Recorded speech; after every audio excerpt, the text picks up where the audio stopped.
Olá, sejam bem-vindos ao podcast do ISPA, nós percebemos, numa série de episódios dedicados à psicologia clínica. O meu nome é Miguel Roque Dias, eu sou gestor de comunicação do ISPA Instituto Universitário. Nesta série propomos-nos a explorar temas centrais da psicologia clínica, aproximando o conhecimento científico das práticas do cotidiano. O nosso objetivo é oferecer um espaço de reflexão e debate capaz de estabelecer pontes entre a teoria e a prática de forma acessível e enriquecedora. No episódio de hoje abordamos o tema redes sociais saudáveis na adolescência, um tópico incontornável na era digital em que vivemos.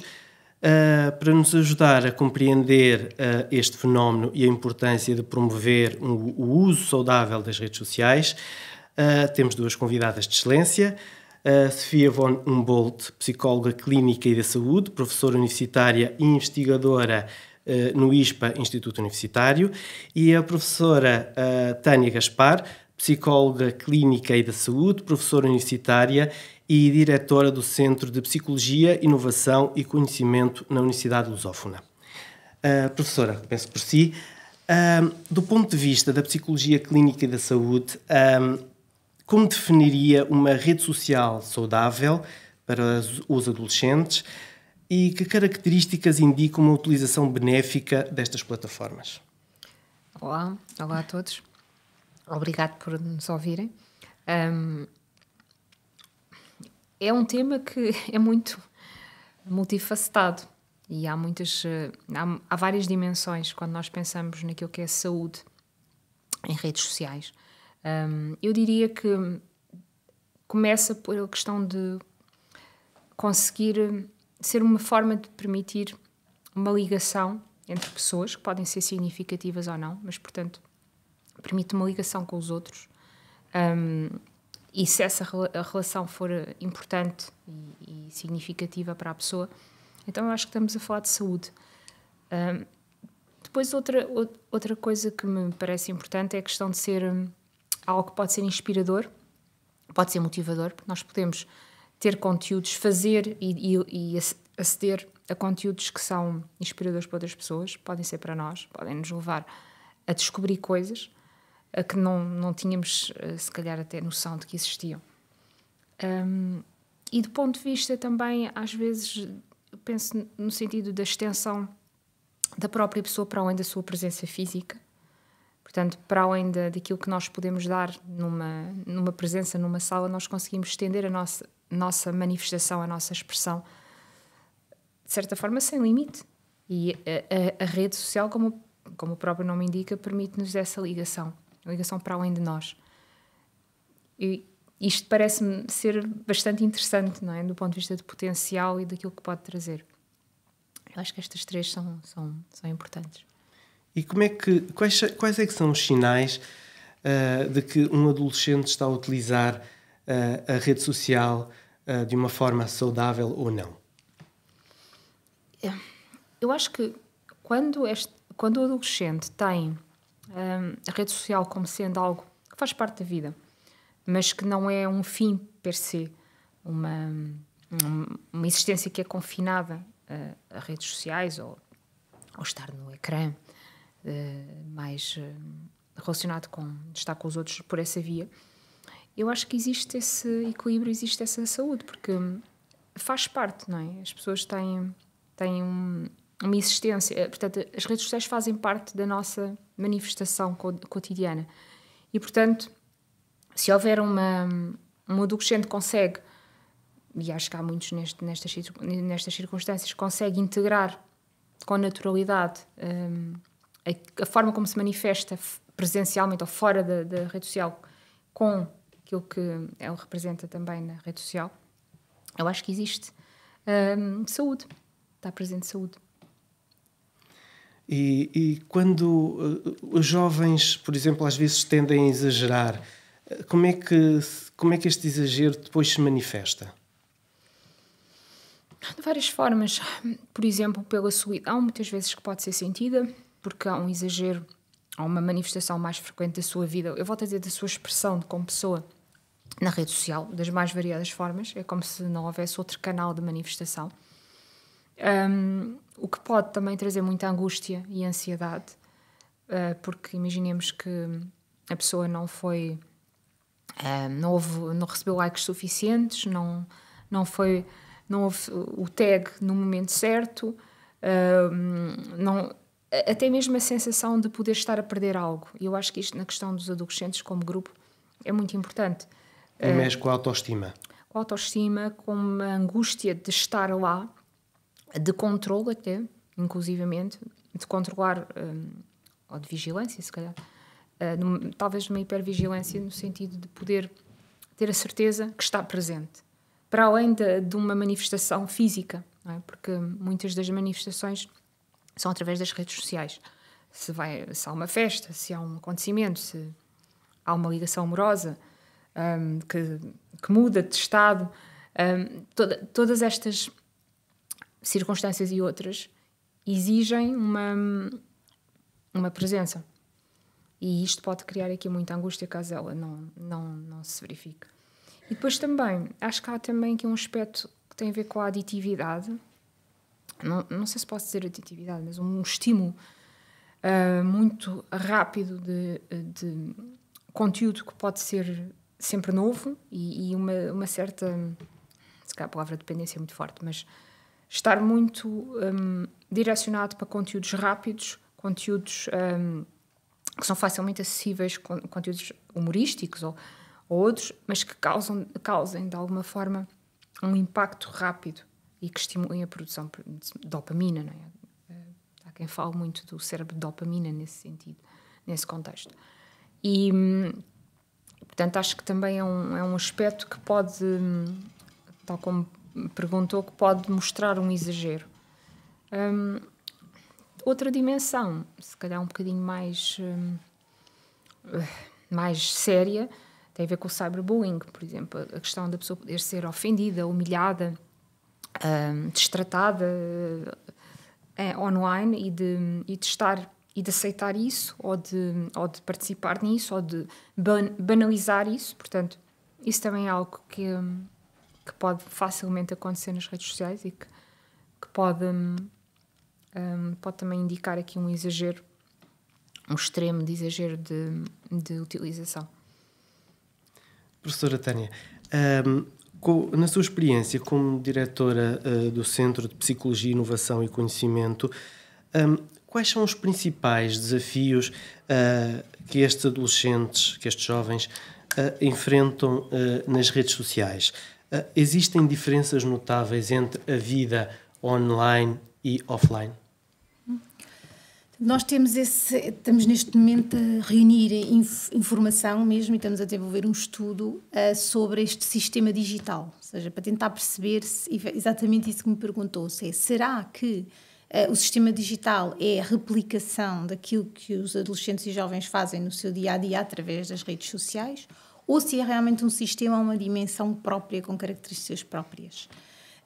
Aquilo que temos recolhido, a informação que temos recolhido, dá uma noção de que realmente há questões que são paralelas, como a colega Sofia referiu, a questão do contacto com os amigos. Portanto, eles estão em contacto com os amigos e depois continuam em contacto com os amigos permanente durante a tarde, durante a noite, portanto vão mantendo esse contacto. Nós fazemos um estudo que é o Health Behavior School Age Children, que estuda os comportamentos dos jovens a nível nacional e perguntamos se eles conhecem as pessoas online ou se contactam com as pessoas que conhecem no dia-a-dia online. E, portanto, é um aumento de risco se eles conhecem pessoas online e só contactam com pessoas através desse. Outra coisa, é uma sequência natural de eu contactar uma pessoa na escola e depois a seguir continuar a contactar. Portanto, há duas nuances. Uma é aquele que é uma continuidade, como todos nós já fazíamos noutras gerações.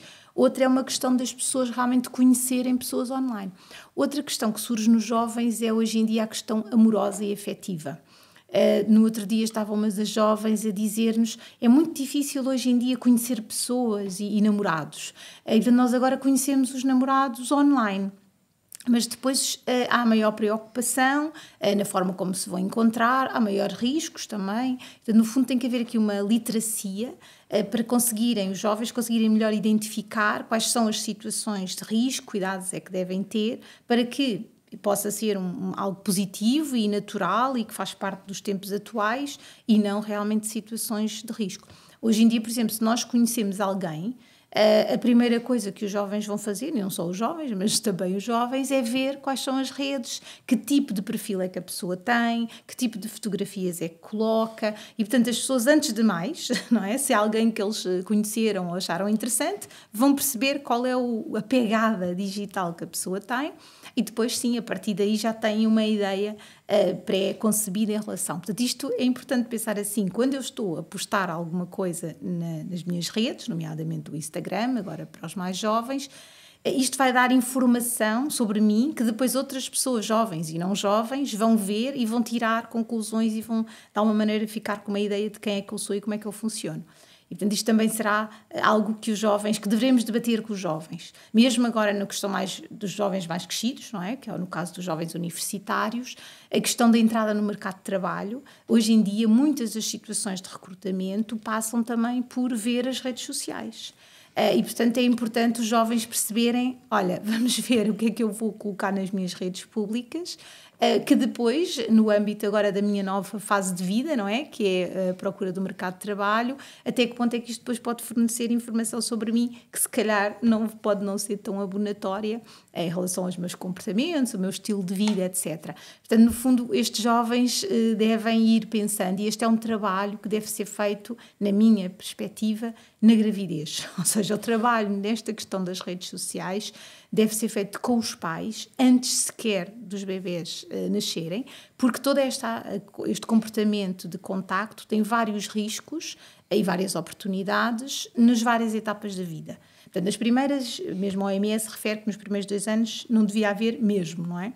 Mas, de qualquer forma, em qualquer etapa, pode haver formas saudáveis e menos saudáveis, negociação saudável e realmente aqui uma literacia no sentido de nós podermos utilizar os ecrãs e as novas tecnologias e as redes sociais de uma forma saudável, construtiva, porque, por exemplo, mesmo na procura do mercado de trabalho, podem ser ferramentas ótimas e permitir a pessoa, também como a colega estava a dizer, colocar competências, a partilhar, por exemplo, atividades de voluntariado ou atividades de qualidade que a pessoa pratica. Isso são sempre também competências que são valorizadas pelo mercado de trabalho.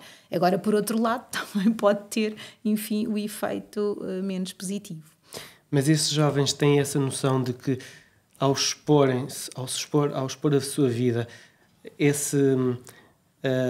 é complicado, por exemplo, têm essa noção de que estão a ser avaliados e que isso pode ser prejudicial, por exemplo, nessa entrada no mercado de trabalho. Têm essa noção? Eu penso que a maior parte deles não pensa muito em relação a este assunto. Não pensam lá mais para a frente. Exato, porque de alguma forma, e mesmo imagina, estamos a imaginar um adolescente dos seus 14, 15 anos.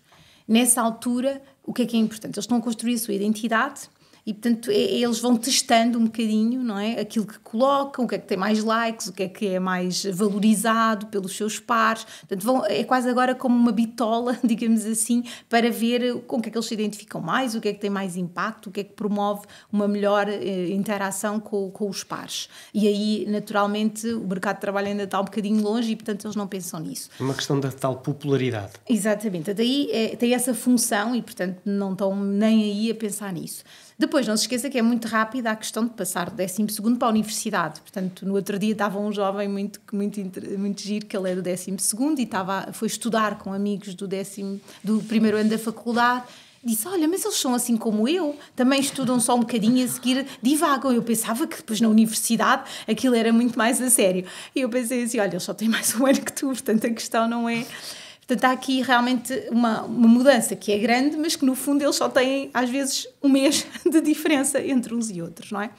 E aí sim, quando eles começam a preparar o seu percurso, deveria ser feito nas próprias universidades um trabalho, e o nosso serviço tenta fazer isto, a nível da prevenção, a nível de refletir sobre os impactos positivos, negativos, como é que eles podem regular essa questão, até porque existem as redes públicas e privadas e nós podemos ter as redes com os nossos amigos e com quem temos, e mesmo assim pronto, terá que ter os seus cuidados, e depois ter uma rede pública que efetivamente já começa progressivamente a ter esta perspectiva da entrada no mercado de trabalho. E aqui como é que as escolas podem ajudar? Como é que os professores podem ajudar estes estudantes, estes adolescentes, a fazer essas transições ou a gerir essa exposição? Portanto, os professores, quando eu falo de professores, é mesmo concretamente professores ou pode ser o ecossistema? O ecossistema de escola. Ok, pronto. Do modo geral, tanto a escola como a universidade podem ser ecossistemas de promoção de saúde. E aqui, como a colega referiu, a saúde é algo muito complexo, é biopsicossocial e ambiental, portanto é saúde física, psicológica, social, relação com os contextos, portanto hoje em dia é cada vez mais uma coisa mais ampla. E, portanto, as escolas e universidades podem fazer um trabalho a 3 níveis. De uma perspectiva mais global, universal, fazer trabalho de prevenção e sensibilização e psicoeducação, ou seja, fazer, por exemplo, podcasts como este que nós estamos a fazer webinars, fazer momentos com, por exemplo, atividades de lazer que possam criar alternativas, por exemplo, às redes sociais, quando está no sentido da prevenção da dependência. Pronto, portanto, no fundo, é fazer atividades globais que envolvam tantos alunos como também os professores, porque os professores, é importante dizer que nós estamos aqui a falar dos jovens, mas começamos a ver, comece a observar os adultos, não é? Começa a observar os próprios professores. A utilização, o seu modelo, não é? O seu próprio comportamento vai servir de modelo aos alunos e aos filhos, não é? Portanto, também temos que pensar que o próprio comportamento dos adultos de referência é algo que deve ser também trabalhado. Por outro lado, identificar quais são os grupos de maior risco, ou seja, começarmos a perceber que jovens é que efetivamente têm a maior probabilidade de vir a ter problemas relacionados com as redes sociais ou com os ecrãs. Nós sabemos que são os jovens que, de alguma maneira, por exemplo, mais inibidos socialmente, que têm mais dificuldade nas competências socioemocionais diretas e depois muitas vezes refugiam-se nas redes como forma de se relacionar, mas depois a certa altura vão evitando e vão se isolando mais do analógico, não é? E isso acaba por aumentar. Depois as raparigas também têm uma maior exposição, uma maior vulnerabilidade ao impacto das redes sociais. Porquê? Porque efetivamente acabam por integrar mais aquela questão comparativa dos tais TikToks e das imagens que são passadas, e isso vai afetar mais diretamente a sua autoimagem, a construção da sua identidade. Portanto, também são um grupo um bocadinho mais de maior risco para... Depois a questão das crianças jovens vítimas de bullying, ou de alguma maneira mais, nós temos, embora obviamente toda a gente pode ser vítima de bullying, mas há pessoas que têm algumas características de maior fragilidade e suscetibilidade, e portanto estas próprias crianças também devem ter. Portanto, estou a ver, no fundo, é ter esta abordagem global para todos, para falarmos sobre o tema, para discutirmos estas vertentes numa perspectiva de saúde, identificar grupos de maior risco e ter um trabalho um bocadinho mais específico com estes grupos, e depois, naturalmente, a escola e a universidade deve ter recursos para identificar situações de dependência, que embora não é uma percentagem elevada, mas nós nos nossos estudos verificamos que temos entre 20% a 40% de jovens que têm uma utilização já com sintomas de dependência e, portanto, não é assim tão de descuidar, e esses sim devem ter já um trabalho de psicologia, de intervenção clínica, no sentido de conseguirem arranjar estratégias e gerir as suas emoções. Por exemplo, a 40 e tal % dos jovens diz que utiliza as redes sociais para gerir os sentimentos negativos. Portanto, o que é que isto implica? Implica que eu, quando não me estou a sentir bem, muitas vezes vou utilizar as redes para fugir e para gerir esse sentimento, mas não desenvolvo competências minhas para gerir esse assunto. Mesmo o próprio fazer o scroll, muitas vezes os jovens relatam isso como tranquilizador, ficam quase hipnotizados. Portanto, quando estão muitas vezes ansiosos, ou outra coisa que os jovens detestam é estar aborrecidos. Por exemplo, estar aborrecido. E, portanto, quando estão aborrecidos, vão fazer. E, portanto, tudo isto são questões que devem depois, obviamente, ter um trabalho mais individualizado. Muito bem.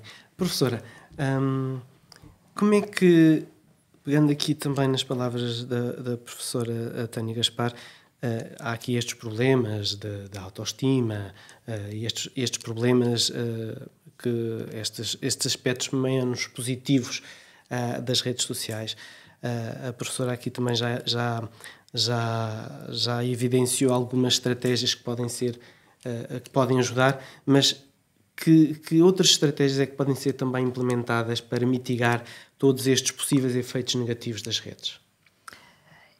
Eu acho que, sobretudo, falar e partilhar, por exemplo, o equilíbrio que tem que haver entre conteúdos, ter a noção de que há conteúdos tóxicos, há conteúdos que podem ser prejudiciais, que podem incentivar a uma diminuição de autoestima ou eventualmente de violência ou agressividade em relação ao outro. Portanto, a questão de conseguir perceber o que é um conteúdo consciente, um conteúdo que possa estar lá para nós e para o outro de uma forma de aproximação e não de separação e de poder eventualmente prejudicar o outro. Eu acho que essa é uma estratégia importante e acho que os jovens às vezes têm pouca consciência deste equilíbrio, desta questão entre a toxicidade e aquilo que pode ser ok e saudável e aceitável. Até porque com a dimensão com que a proporção de envolvimento que os jovens têm nas redes sociais faz com que também exista uma maior vulnerabilidade e uma maior exposição a esta toxicidade, seja ela por via da agressão, seja por via da questão de fazê-los duvidar deles próprios, de pensar se a imagem que têm é adequada. Eu acho que no caso, por exemplo, das raparigas, e a Tânia estava a referir isto, acho que é um ponto super importante. A forma como elas se mostram ao mundo é muito feita através das redes sociais. Portanto, todas as questões físicas são escrutinizadas, são comparadas a um nível extremamente detalhado entre elas. E, portanto, isto, obviamente, pode ter aqui consequências do ponto de vista de autoestima, de autoconceito, de poder influenciar a forma como elas se olham para elas próprias e numa fase de construção da identidade, como é a adolescência. Isto é crucial. Aqui a questão do género também tem influência, ou seja... Sim, eu acho que há desafios diferentes de acordo com o género, porque enquanto que no caso dos rapazes nós observamos mais a presença nas redes sociais através dos jogos, portanto é o canal, é o chat que está paralelo, que existe com o jogo, e no caso das raparigas é mais uma questão de relação, de procurar respostas, de procurar conteúdos, não tanto o jogo, e portanto são realidades muito diferentes e portanto os desafios também são diferentes. Talvez no caso das raparigas haja uma maior exposição por isso, mais a questões físicas, mas obviamente qualquer generalização é sempre perigosa, não é? Essa é uma estratégia, portanto a questão da separação entre aquilo que pode ser um conteúdo positivo de um conteúdo tóxico que pode prejudicar. Uma estratégia também que eu acho que faz sentido é a questão de, pronto, para além de falar abertamente sobre as coisas, eu acho que a Tânia tocou aqui num ponto interessante, que é os adultos também dão o exemplo, não é? Também estão nas redes sociais e portanto não são os adolescentes que de repente sozinhos descobrem as redes sociais. Todos nós estamos em redes sociais e portanto a questão daquilo que eles veem como exemplo é muito importante e daquilo que é passado. Por exemplo, se um colega sofre de bullying, se calhar não está ok portanto, banalizar uma situação dessas ou alinhar de uma situação dessas ou deixar passar uma situação dessas. Se um colega coloca uma imagem, como hoje em dia coloca-se muita questão de ser permitido telemóveis nas escolas por causa disto. Imagine alguém grave, alguém numa posição mais humilhante ou não devia ter sido filmada e coloca numa rede social. Isto pode ter consequências catastróficas do ponto de vista do relacionamento físico da pessoa com os seus colegas. Portanto, há perigos e portanto, isto tem que passar por uma consciencialização dos potenciais, e há potencial muito forte e bom nas redes sociais, mas também daquilo que pode ser perigo. Outra situação é a questão da informação ou desinformação, se preferir, portanto, a questão de o que é que pode ser um exagero, o que é que realmente corresponde à realidade, quem é que vai confirmar, não é? Quem é que vai confirmar se aquilo que ali está a ser dito é realmente aquilo que se passou. Isto a um nível micro como a um nível macro, não é? Nós vemos isto tanto a um nível das relações entre os adolescentes, como se calhar a níveis mais macro, entre adultos.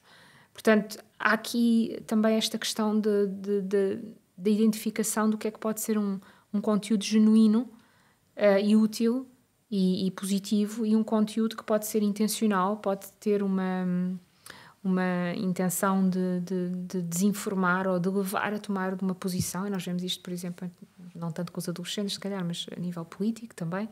Portanto, haver esta preocupação em que a informação seja realmente autêntica e seja genuína, e é muito difícil de controlar isso. E eu acho que, particularmente, um grupo como os adolescentes, que está digamos, numa fase de se tornar adulto, não é? Há ali características de adulto e há características de criança, a vulnerabilidade é maior e a capacidade de se poderem deixar influenciar também é muito grande. Daí a importância de fazer esta separação.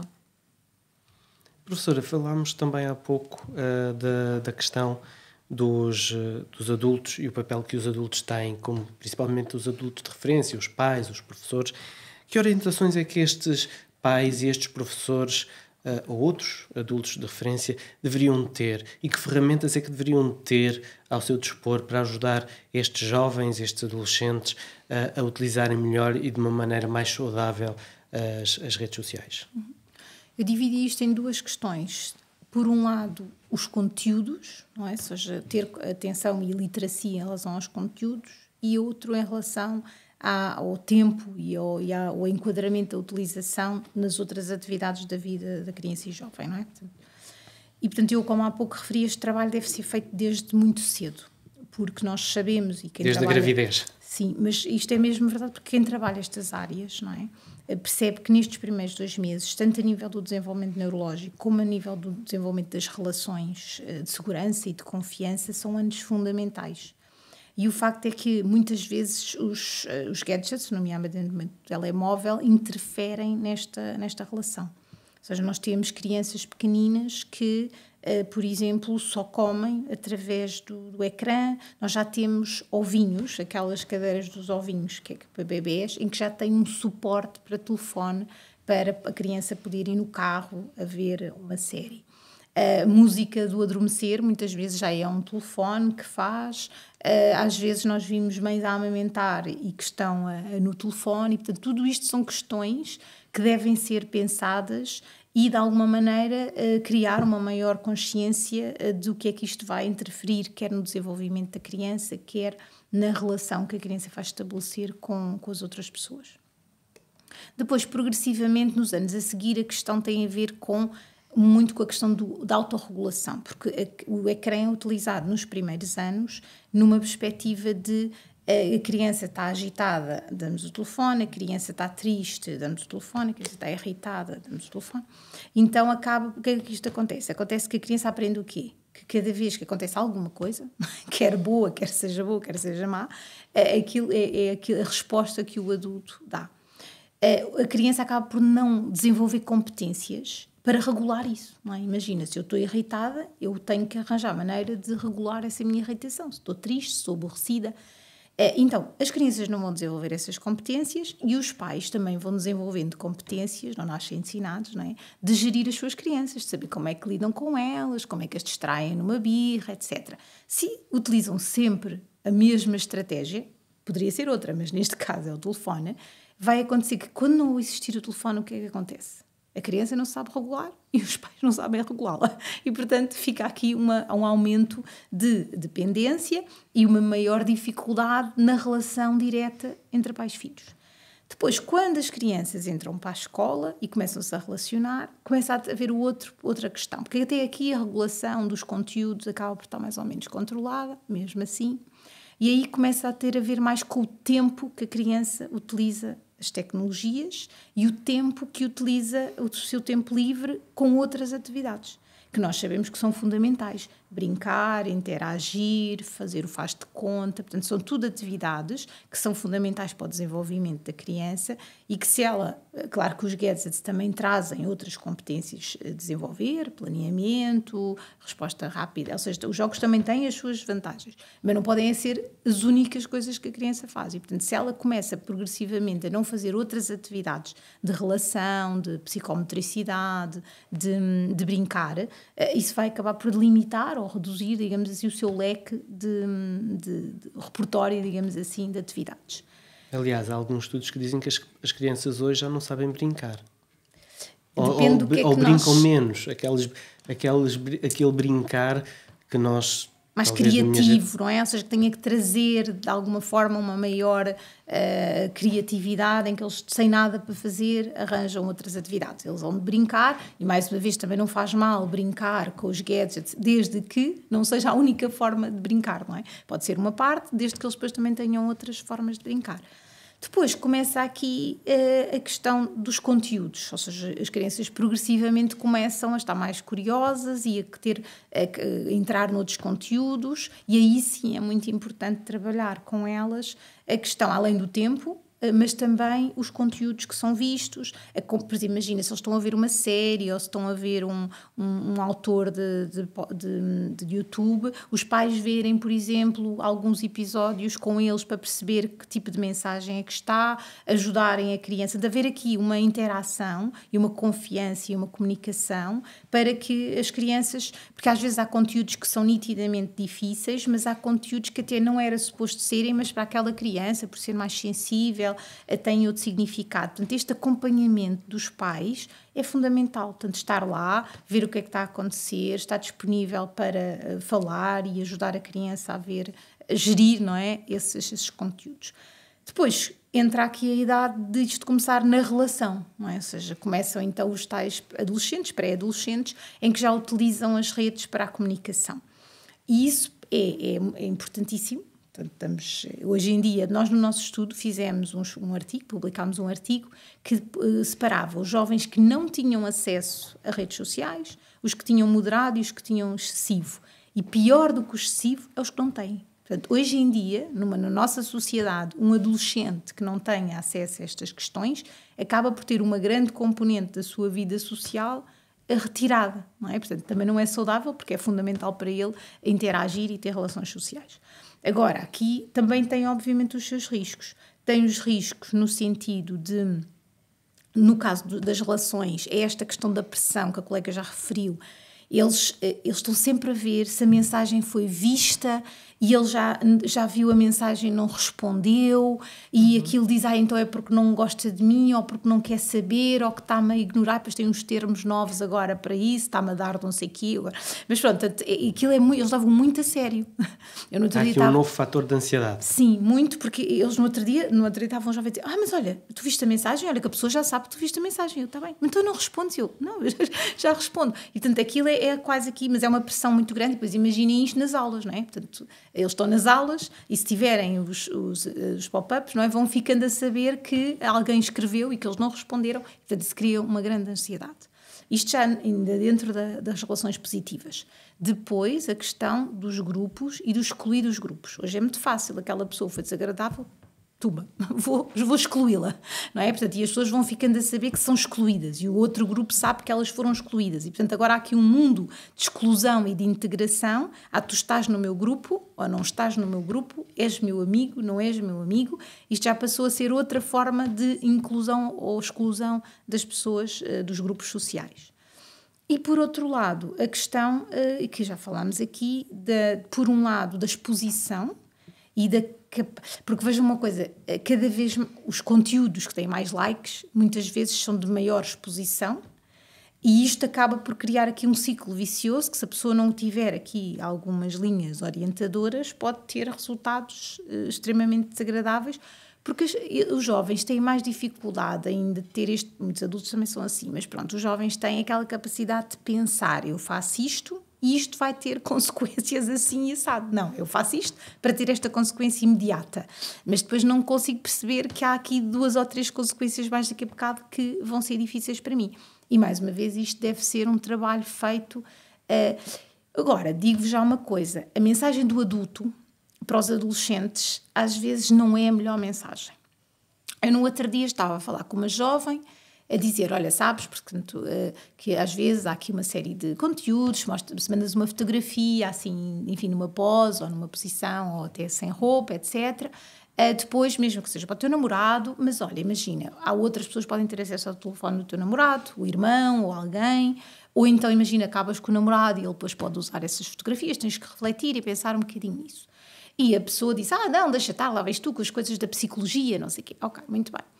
Passado uns tempos, chega ao pé de mim e diz, olha, agora quero pedir desculpa, porque efetivamente temos um colega nosso que estava ontem lá no grupo e que veio mostrar fotografias da namorada de uma forma mais, pronto, sem roupa, e eu senti-me tão mal porque ela era tão querida, ou seja, porque eles depois tinham a ideia que só se expõem aquelas mulheres, que só não sei o quê.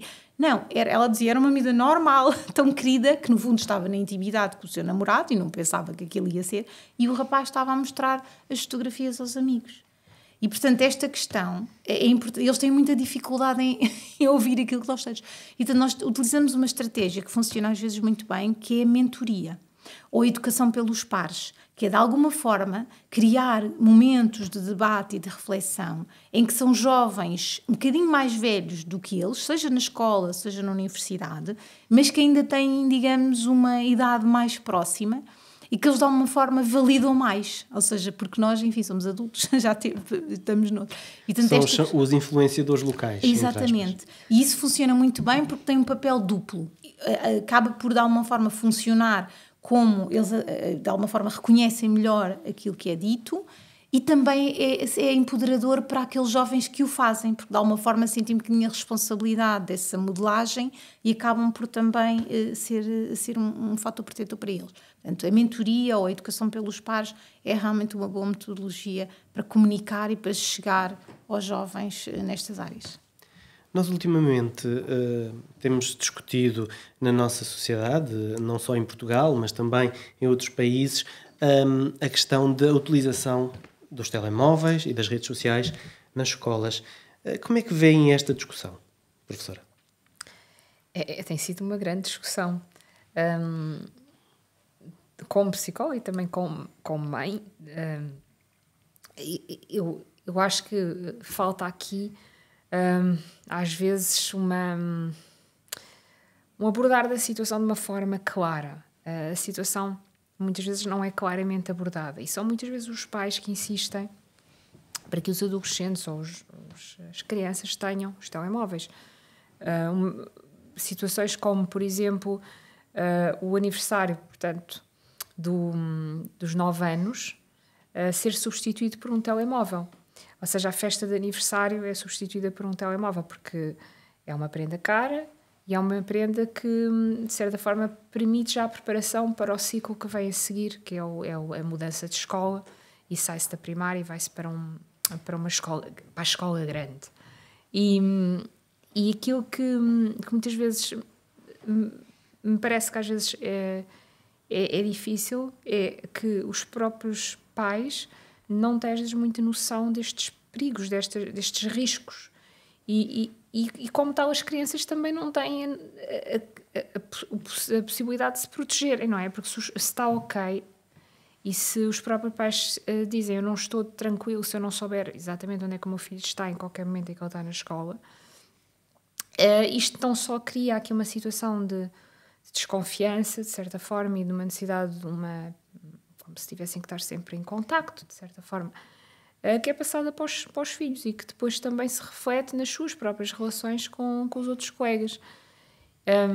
Portanto, hoje em dia é quase impossível ver uma criança de 10 anos que não tenha um telemóvel na escola, a não ser que seja proibido na escola.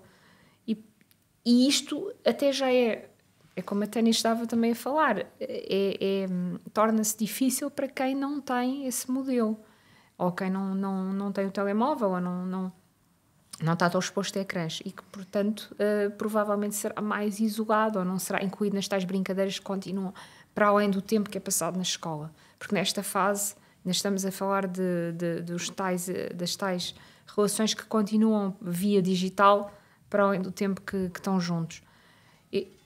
Se não houver desde cedo uma noção de que se as crianças e os adolescentes não têm tempo nos intervalos, por exemplo, para poder estar uns com os outros, e se a opção é estar uns com os outros através do jogo, que é o que se vê com muita frequência, ou através de alguma gravação no TikTok ou através do WhatsApp. Como é que nós podemos, de certa forma, ensinar-lhes o que é estar saudavelmente numa rede social mais à frente, em anos posteriores, em que as relações já não são só as físicas que passam para o meio digital, mas sim são relações que são puramente digitais. Há situações, e eu acho que isto é cada vez mais recorrente, de jovens que namoram, que têm relações amorosas, até duradouras, com namorados ou namoradas com quem nunca tiveram presencialmente. E portanto, elas são satisfatórias à luz destes jovens, porque também não conhecem outras relações, não conhecem relações que começaram presencialmente e que têm uma dinâmica online, assim como tem uma dinâmica física. Portanto, isto é aceitável e é normal, até é uma coisa relativamente comum hoje em dia, mas vem de trás, não é? A Tânia estava a falar dos mais pequeninos.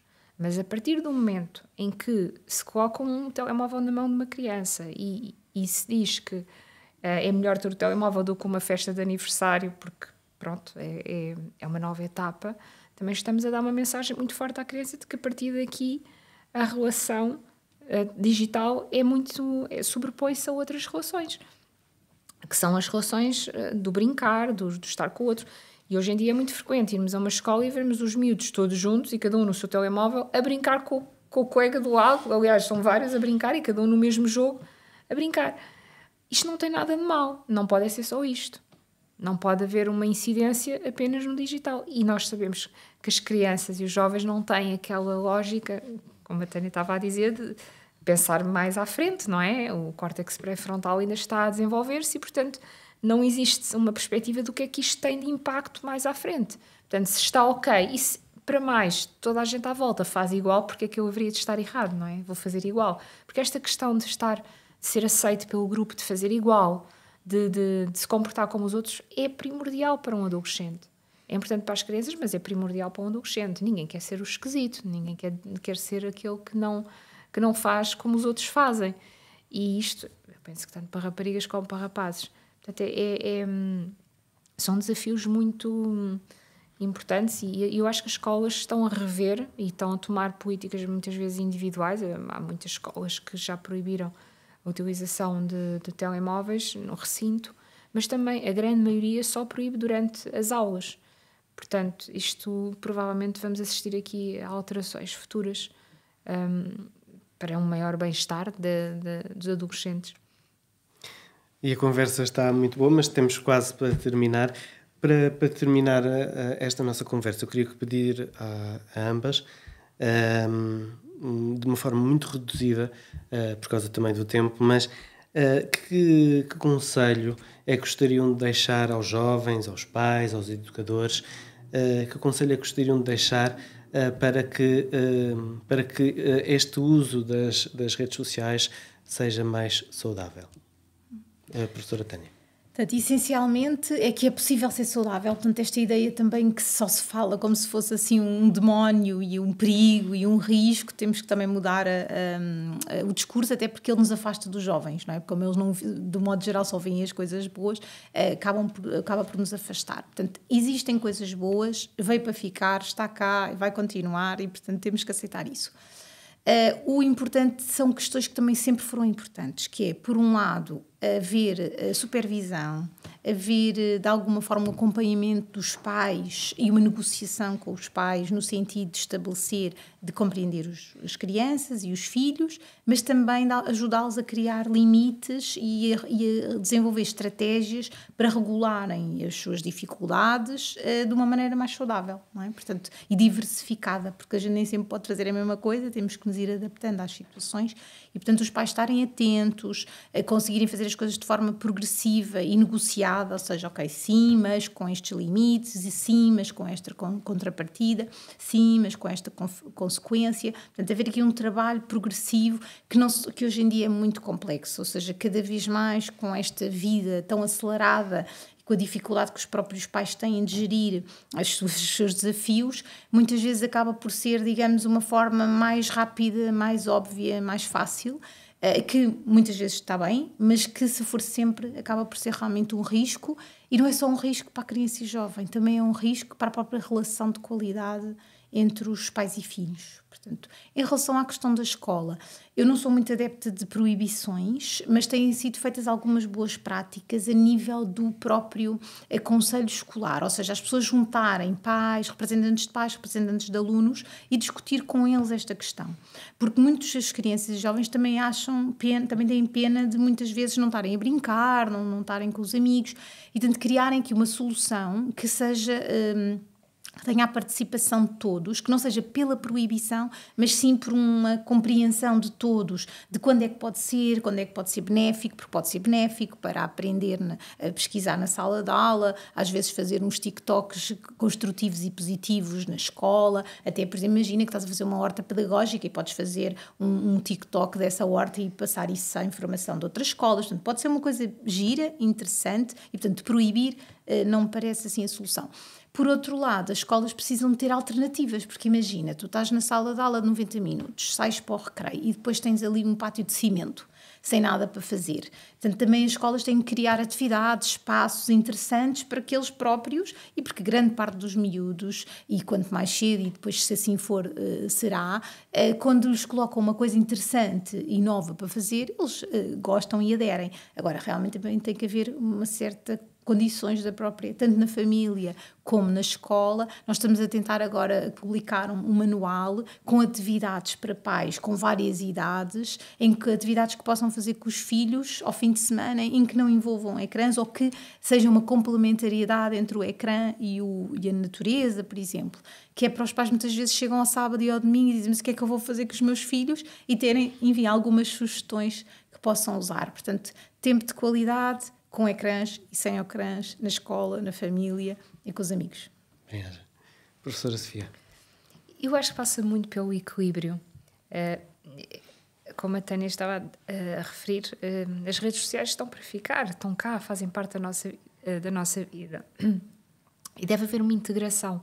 E eu acho que esta integração tem que ser acompanhada. Portanto, os pais têm que estar envolvidos, ou outras pessoas importantes para o adolescente, os pares têm que estar envolvidos. Isto tem que deixar de ser um inimigo público e passar a ser algo que pode beneficiarem muito, e tem que ser visto também dessa forma. Porque há muitos miúdos que se inspiram e que se projetam desta forma, e que a sua vida é online, e isso é muito positivo, é muito bom. Portanto, a questão de haver um equilíbrio e não tornar isto como algo muito negativo, e muitas vezes é abordado de forma negativa. Eu acho que é parte da questão da saúde, da definição de saúde, não é? A saúde não é um elemento fixo e rígido, é uma coisa, é um conceito dinâmico, e, portanto, nós temos que perceber que vivemos num modelo que é ecológico, não é? Temos um sistema à nossa volta, temos variáveis, e, portanto, nós temos que nos movimentar de acordo com os estímulos que recebemos. Portanto, naturalmente, ter uma utilização consciente, mas, sobretudo, também um propósito consciente daquilo que se passa nas redes sociais, permite que isto seja não um assunto complicado, mas sim um assunto como qualquer outro. É desafiante e tem que ser falado, tem que ser esmiuçado e integrado como outro qualquer. Muito obrigado. Muito obrigado a ambas. Foi uma conversa muito, muito interessante e muito proveitosa. E assim concluímos mais um episódio do Nós Percebemos. Mais uma vez quero agradecer a ambas, à professora Sofia von Humboldt e à professora Tânia Gaspar, pela partilha dos conhecimentos e pela forma clara como partilharam esses conhecimentos e abordaram o tema redes sociais saudáveis na adolescência. Agradeço também a todos os que estiveram connosco. Não se esqueçam de subscrever os nossos canais, tanto no YouTube como no Spotify. Até a um próximo episódio.